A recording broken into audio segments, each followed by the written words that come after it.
Hey everyone, Mr. Mcia here. This is a lap guide for Catalunya without the chicane, and we're using any Group 4 car. But for this video, I'll be using the McLaren 650S, and we are on the racing medium tires. BOP is turned on, but we can adjust the anti-roll bars, dampers, spring rate, also known as natural frequency, and the brake balance. I will show the tune in just a moment, and then after that, we'll go ahead and do the lap guide. Alright, so with this tune, I wanted to make the McLaren a lot more willing to turn, so I guess you could say it's a bit more prone to oversteer.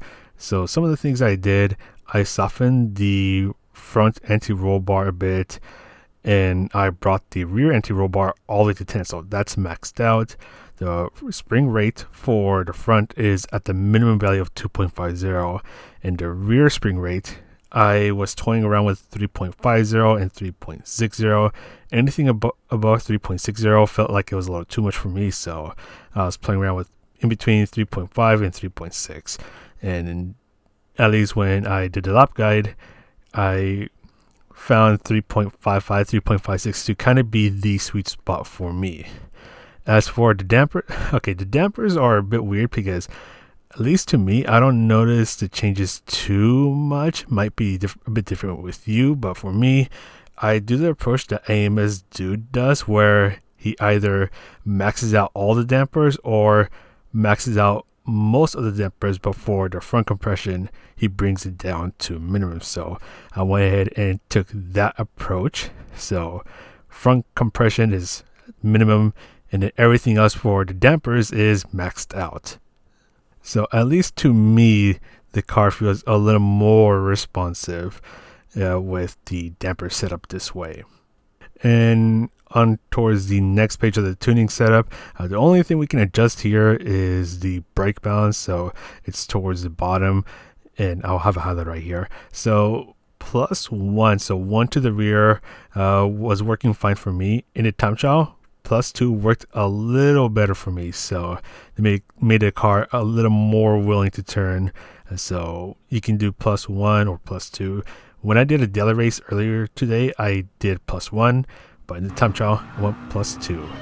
But enough tuning talk, let's go ahead and do the lap guide, where one thing you want to know about the McLaren 650S is that you shift at a little just past the halfway point, so where the gear number is. When the bar reaches that area, that's where you shift up. If you try to rev it out, you start to lose power, so that'll make your acceleration a bit worse. But anyways, your first braking point is before you reach this black light that is on the left. You're going to be at full braking power for a short while and turn in before the curb on the left ends. Go down to third gear and ease off the brakes as you're turning in, so doing a bit of trail braking. And as soon as you hit the first apex, you want to try to take the rest of the turns flat out. But then bring yourself towards the middle, because as soon as the curb on the right starts, that's where you start to turn in and ease off our throttle. So doing a bit of throttle control, using a teeny tiny bit of braking if you need to adjust your approach. And as soon as you're pointing towards this orange barrier, that is where you start to fully accelerate your way out. Bring yourself towards the left side of the track, and you're braking before you go under the bridge. As soon as you reach the bridge, that is where you start to turn in. So full braking power for a short moment, easing off of the brakes as you're turning in, so doing a bit more trail braking and stay towards the right side of the track. When you're about to point towards this sign on the other side of the track, you can start to fully accelerate and bring yourself towards the right side of the track. Now this is a little difficult because you're braking before the wall on the left ends. There's no real good braking point here, so I used that wall on the left. Bring yourself down to second gear, and you want to be really careful getting back on the throttle, as this is where the car can really step out, more so depending on how you set up your car. But yeah, you just want to be really careful getting back on the throttle out of the hairpin. For this turn, brake before the curb on the right starts. Go down to third gear, full braking power for a short moment. Avoid the dark green area that is on the left, but take advantage of the red and white curves on the right, because those are still within track limits. Then bring yourself towards the left. You're going to brake right as the curb on the left ends, and that is also your turning point. So right around here, this is where I start to brake, but I'm using just a little bit of my braking power because I want to make sure that the car can actually make this turn. You can use this curb that is on the right to be the cue to get back on the throttle. This will depend on the tune that you have for your car. And then bring yourself towards the right side of the track. Now you're going to look for the little digital flag that is on the right. So this is right where the new sector starts. That is your next braking point. So brake just before you pass that digital flag. Go down to first gear for a bit more rotation. Turn in just as you reach the 50-meter board that is on the right. So you're going down to first gear for more rotation, but exit on second gear. And just be nice and careful getting back on the throttle, as this is where the car can get a bit twitchy. This left turn can be taken flat out, but just as you start to make this right turn, that is where you start to brake. So around 25% braking power, and just turn in right away.